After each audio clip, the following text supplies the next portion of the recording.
Joshua choosing men is strengthening himself. He can't fight the battle alone. He needs people with him. He needs a team with him. None of us can fight our battles alone. We need a team with us. It's not enough to say the battle belongs to the Lord and the Lord is on my side. It's not enough. The team is required.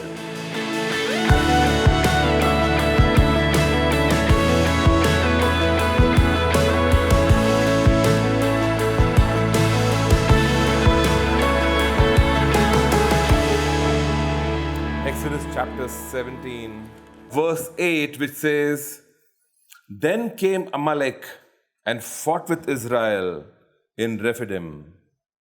You see, they've just come out of Egypt. They've had a kind of a struggle over there in Egypt, and they've crossed the Red Sea.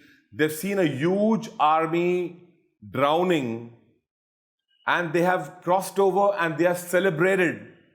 And they are victorious, and now they are moving towards the promised land. And they know about it. They know that we are going towards the promised land. That's your inheritance. But now, before they can reach their inheritance, they have to face Amalek. The battle is not over. Just winning the battle, getting out of Egypt was not enough. That was just the starting point. And now starts a battle. They're going to face Amalek. And so Moses said to Joshua, verse 9, Moses said to Joshua, "Choose us out men and go out, fight with Amalek. Tomorrow I will stand on top of the hill with the rod of God in mine hand." That is verse 9. Moses is asking Joshua to choose a group of men, select an army. This is their first battle they're going to fight. And Moses is asking Joshua to select an army of able men, people who can fight. Choose them, select them, and you have to go and fight. And he tells him, "I will go and stand on the top of the hill with the rod of God in mine hand." That's his strategy. I'm going to stand on top of a hill with the rod of God in my hand. You are going to be down in the field fighting the enemy, along with a handful of men who are able men who can fight, who can battle, who are battle ready, you can say. And Joshua has been given this task. Moses has done a fantastic thing right now over here. He selected a person to lead the army. This is the first time we are hearing of Joshua getting into battle. He's been appointed right now as their captain. He's going to lead an army. It's amazing stuff happening over here. God is organizing and arranging his people to understand what teamwork is. So we came out of the wilderness, we came out of the Red Sea, we got water baptized, we come into a church and we realize now it's no longer about me. I have to come under authority, I have to get into a team, I have to work within a team. And that's where the battles are won, when the armies go out. And that's his strategy. He chose men. Choosing men, Joshua choosing men is strengthening himself. He can't fight the battle alone. He needs people with him. He needs a team with him. None of us can fight our battles alone. We need a team with us. It's not enough to say the battle belongs to the Lord and the Lord is on my side. It's not enough. The team is required. The team is required. And that's very, very clear. The team is required. That's why the church is there. The team is required. The church is required to win our battles. So choose an army. Each one has a role. Each one has a role. Some of us are called to be on the hill with the rod in our hands. Some are called to be in the battle fighting. Some are called to be under leadership. Some are called to lead. And there are different roles. Each role is important in its own way. There is no better or lesser role. There are just roles to play. And there is a Moses who said, "I understand my role very well. I'm not supposed to be there leading people. I'm supposed to be here with the rod in my hand." There are times we have to understand what our role is, where we got to be. In the field, leading, following. There are seasons. There are times when we follow. There are times when we lead. There are times when we just stand with the rod and pray. Different roles in the church. Each one has a part to play. Each one has a part to play. Sometimes we come to the pastor and we expect him to pray and healing will flow. And it doesn't happen that way. It doesn't happen that way because we are expecting him to be on the hill with the rod in his hand and also be in the battlefield and fight over there. And the pastor becomes a superhero And he's doing everything. He's leading also, he's following also, he's on the hill also, praying also, and people are just watching, spectators around him, watching him do everything. It's not going to work that way. He's going to be there with his rod and he'll pray for you, fine. But then there'll come a time when the Lord will say, I'm going to teach you to fight. I'm going to teach you how to possess your healing. I'm going to teach you how to possess your inheritance. What I've done for you on the cross, you got to take possession of that. And I'm going to teach you to do that. Are you with me? So each one of us has to position ourselves for the battle. Verse 10, so Joshua did as Moses had said to him and fought with Amalek. And Moses, Aaron, and Hur went up to the top of the hill. Each one of us has to position himself for the battle. Each one has to know where we belong. We cannot be doing regular stuff in battle time. Battle time is different now. Now you are in the battle. You can't be thinking about cooking food now.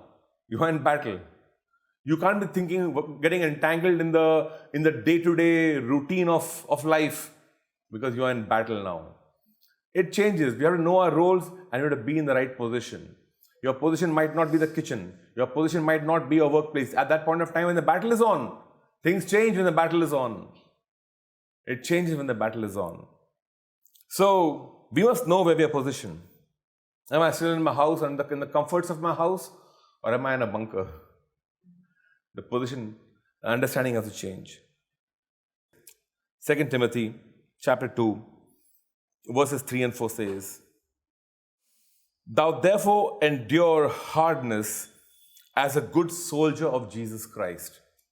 Paul is encouraging us to endure hardness as a good soldier of Jesus Christ. Soldiers have a tough life, and we are being encouraged to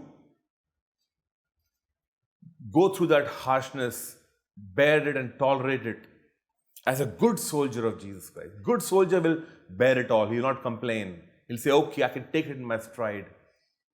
I'll go through this hardship. No man that warreth entangleth himself with the affairs of this life, that he may please him who hath chosen him to be a soldier. Do we understand our calling? When Joshua chose those men to fight the battle, this is not a 5-minute battle happening over there. It's going to rage the whole day probably. It's going to go on for a long time. They can't take a little break in the middle and say, I'll just go home and check on the food and come back. They're in a battle right now.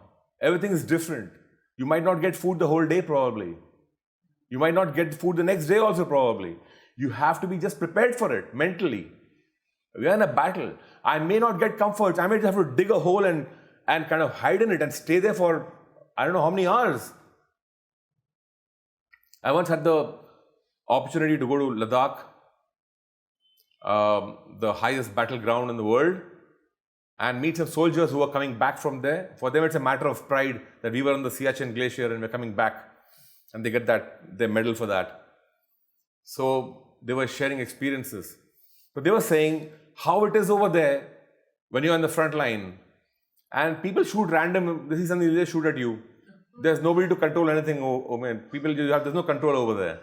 So they just go and they'll dig a hole somewhere in the snow and just sit in over there. And they'll wait until they have instruction to do something else. Then they move out from that little foxhole they have made for themselves and go dig another hole, sit in that. And they may spend an entire day just digging holes and sitting in them. And they don't even know why they're doing it. They're just doing it because they have to do it. Good soldiers, just following the command. They're not asking the question why. They're just there because they're told to do that. Sometimes the commander tells them, no peeping out of that hole. And they can't even peep out to see what's happening over there because the gunfire is pretty strong and you could be shot. So he says, no looking out, and they just won't look out. Verse 11, and it came to pass when Moses held up his hand that Israel prevailed, and when he let down his hand, Amalek prevailed. Isn't this crazy? It came to pass that when Moses held up his hands that Israel prevailed, and when he let down his hands, Amalek prevailed. Now we know this holding up your hand is a posture of prayer and worship. So when he was in the posture of prayer and worship, you had the Israelites winning. And then he got tired and he put his hands down, which means he stopped his prayer and worship. Israelites were losing, Amalek was winning. And that's the crazy thing to happen. And he suddenly said, oh my goodness, we are losing, Lord! And suddenly he said, okay, we are winning. And he's praying and they're winning, and he put his hand down and losing. Oh my goodness, he's getting tired. And there were two guys with him who happened to see this. Verse 12.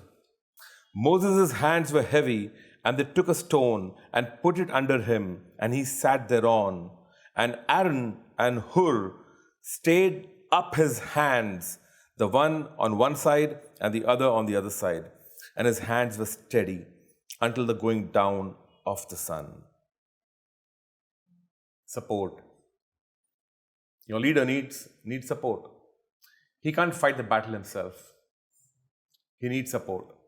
He needs someone to hold his hands up. He's going to get tired. Your leader is going to get tired. Let me explain this. Aaron and Hur were not appointed for this task.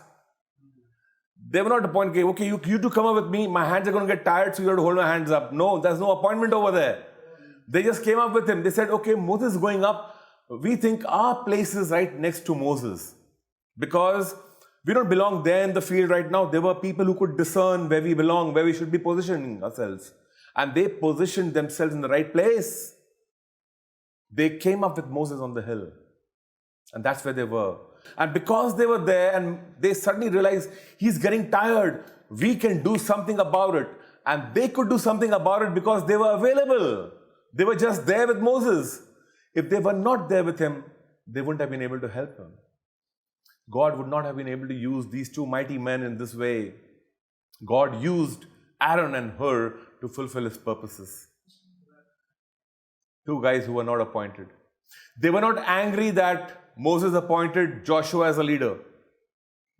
They were not hurt about that, angry about that. They knew their position. They understood. My call is not that. My call is something else.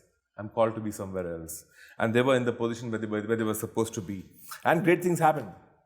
And Joshua discomfited Amalek and his people with the edge of the sword. He defeated Amalek and his people with the edge of the sword. The battle belongs to the Lord, but here it says Joshua did it. The whole group did it, but it says Joshua did it. I mean, Joshua getting a big amount of credit for something he didn't do himself. I mean, there was Moses up there with his hands held high, praising God, worshipping. The Lord was fighting the battle for them, empowering these people to win. Very evident. Moses down. Moses never said, you didn't win because of Joshua, you won because of me. He didn't say that. That's great leadership. It's great leadership. Where people don't even know what he did, but he just did it for them, for the team. That's great leadership. And Joshua gets the credit for it. He did this. That's great, yeah. When you make yourself available to the Lord, your name's going to be lifted high. Your name will be lifted high. And the Lord said unto Moses, write this for a memorial in a book and rehearse it in the years of Joshua. For I will utterly put out the remembrance of Amalek from under heaven. And Moses built an altar and called the name of it Jehovah Nissi. For he said, because the Lord has sworn that the Lord will have war with Amalek from generation to generation. So Moses built an altar and called the name of it Jehovah Nissi. And Jehovah Nissi, what does it mean? Lord my banner? Yes, it means Lord my banner, Lord my victory, my banner of victory. It means that. And this is what I'm coming to. This is what the Lord put in my heart to share with all of you. That this is the time for us to find a victory through the Lord. To be victorious in our battles, to find that the Lord is our banner of victory and He wants to give us that victory. He wants us to emerge victorious in our battles. It's not just about fighting the battles. It's not just about, facing the enemy. It's about getting the victory. It's about winning. I really want to say that this is a year for the Father's house, a year of victory. It's a year when we will be victorious, when the Lord will provide us the victory over Amalek. Over Amalek. And that might just be good to get us back to Amalek, get us back to the beginning and see the context of Amalek. So we got the story, right? We got the story clear. The Red Sea happened, they came across. The Red Sea is like the water baptism. They got water baptized and now they are walking with the Lord in the wilderness, going to the promised land. They have the struggles in the wilderness and they come to a place where now they have to fight Amalek. They cannot enter the promised land without fighting Amalek. You cannot receive your inheritance if you do not fight Amalek. Do you understand that? And now let's go and see who Amalek is. And Amalek is found in the book of Genesis. You don't have to go there. He's found over there. He's a grandson of Esau. The story of Jacob and Esau is so beautiful. It's crazy. There's this guy over here making porridge, making some dal or whatever he was making, soup. And you have Esau coming back from his hunting trip and he's very hungry and he's starving and he says, give me some food to eat, I'm very hungry. And Jacob says, no, I can't give you this food until you have to give me something in exchange. What do you want? Take anything you want. Give me that food. I'm very hungry. I can't bear it. Some people can't bear hunger. I've heard people tell me so often, I just can't bear hunger. I said, hello, Esau. He said, no, give me that food. He says, okay, I'll give it to you. What will you give me in exchange? What do you want? I want your birthright. You're the firstborn. You have some rights. I want those rights of the firstborn. He says, take it. What's the use of that right if I go die over here of hunger? I said, okay, fine. He gives him the food, gets a birthright. That is Esau. He sold his birthright for a bowl of porridge. He didn't even know the value of it. What am I giving away in exchange of what? That was Esau. The person who could not handle hunger, the person who was a slave to his stomach, a person who was a slave to the flesh.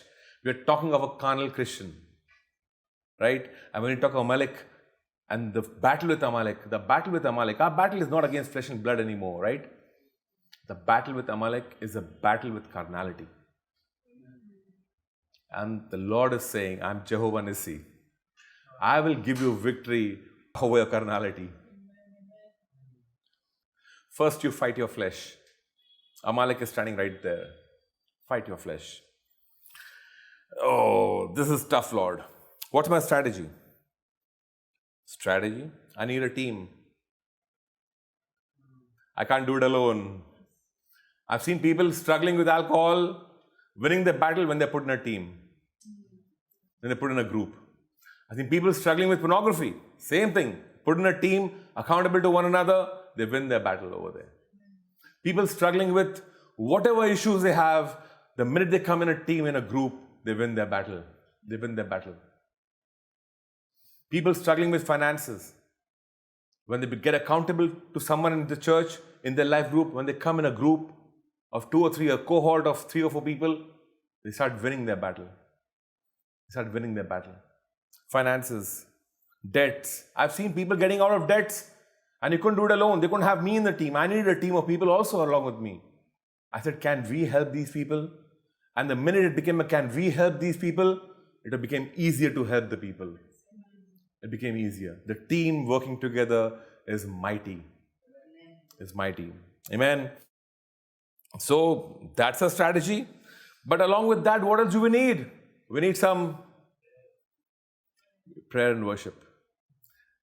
Prayer and worship. The church needs a prayer cell. The church needs some people on the hill. Some people on the hill praying, interceding. Praying and interceding. And I don't know whether you're called to be on the hill or not, but I'm saying we have to recognize where we are supposed to be in the season that we are in. And some of us are supposed to be on the hill, but we are in the plains.